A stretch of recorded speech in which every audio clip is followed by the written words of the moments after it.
Just across I-35, homeowners are still fearful after the unsolved murder of Esme Barrera and two other violent assaults at the start of the year. Tonight, the police chief spoke at the North University Neighborhood Association to address that sense of insecurity, and KXAN's Doug Shoup was there. You've got to really be aware of your surroundings. In a room full of more than 100 people, you could see the worry on many faces. We're tense.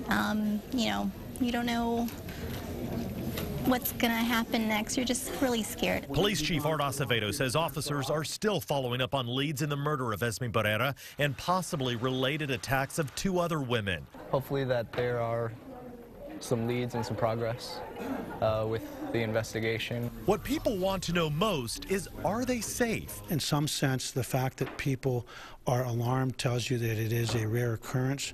I think that it was important for the public to understand that it is still a very safe neighborhood. Those who live in neighborhoods closest to the Barrera murder scene are even more alert and active than before New Year's Day. I think that public safety not just starts with the police department, but it starts with the community that we serve.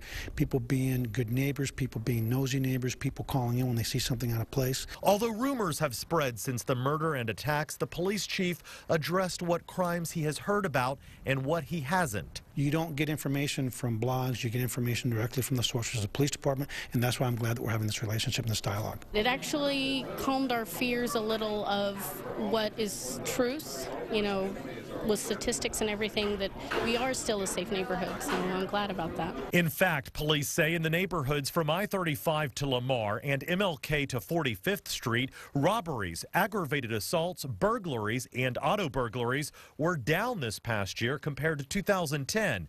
But the chief says he knows there are still challenges. That's just statistics. To the people that are the victims, to Esme Barrera's family, it doesn't matter if we're the safest city in the country.